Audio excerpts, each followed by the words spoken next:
I was really thinking about just backing out, but then I realized that it would take me a good half an hour to walk down to get back to the raft.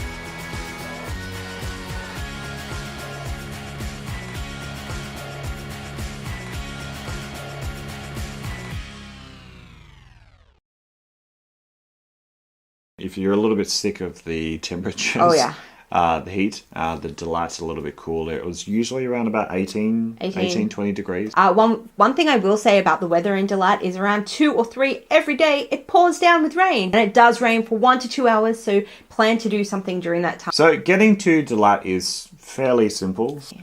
We actually went to Dalat through Nha Trang. Don't bother going to Nha Trang. And then we took a bus that took about 5 hours to get up to there. The bus was pretty painful. It was overcrowded, but it was cheap. It was about, let's say, $5 to $7 for 5 hours. You can also fly there from Saigon. It's only about an hour and a half flight. What can you do in Dalat? Most people go to Dalat because it is the adventure capital of Vietnam. We decided to do whitewater rafting. Personally, we love whitewater rafting and we've done it a couple of times, but canyoning is the most popular in Dalat. It had also been raining quite a lot in Dalat, so the... Had really good water flow. Yes. Yeah. So the 2 to 3 grade rapids were now 4 and 5 grade rapids. Yeah, so we ended up going with a company called Fat Tire. We'll link them down below. We had really good guides. Yeah. It was only the two of us. Yes. And we had, 2 or 3 other guides? 2 guides and 1 guide in training. So most of the time when you go to rafting, you're going to expect to have about 6 or 8 people in the boat. It's going to be quite a large boat. But we had much smaller boats that could only take about 2 or 3 people. At the beginning of the trip, I was with one of the other guides. Halfway through, we switched. Of course, they wouldn't have done this if we weren't able. We've done whitewater rafting before, but we found it a really great challenge. And they did give us all the information we needed, so they would tell us when to bank, which direction to take. But ultimately, it was a good challenge for us, and we really got into it. After about half an hour of rafting, pretty rapidy water, I would say the first half an hour was rapidacious a word. No. Okay, well, I'm just making shit up now. Then you have a 6-meter waterfall jump because you cannot, it's just too high to raft. So they throw the raft off and then you jump off. This one was fine. And my worst fear was actually just being sucked over the waterfall rather than jumping off the waterfall. Then after the 6-meter waterfall, you rafted for about another 10 minutes and then we got to the behemoth. It was a 12-meter drop. But like I said before, or we said before, the water was flowing fast.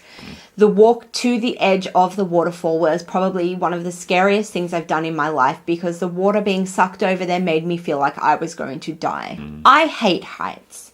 And I jumped off this. And then they counted down. 3, 2, 1. I didn't jump. And then I was like... I was really thinking about just backing out, but then I realized that it would take me a good half an hour to walk down to get back to the raft. And I was like, you know what? I don't want to walk. So then he counted me down again. 3, 2, 1. And I jumped. And I landed on my butt.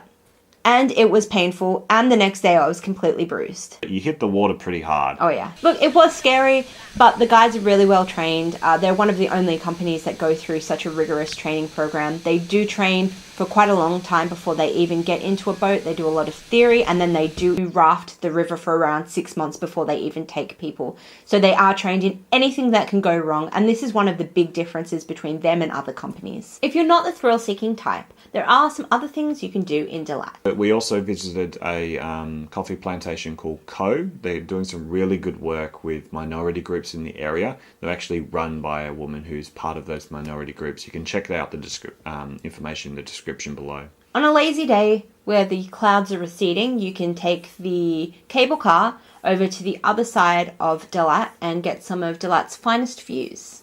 We also went and checked out Elephant Falls, which is an enormous waterfall and is actually part of the same kind of waterways that we rafted.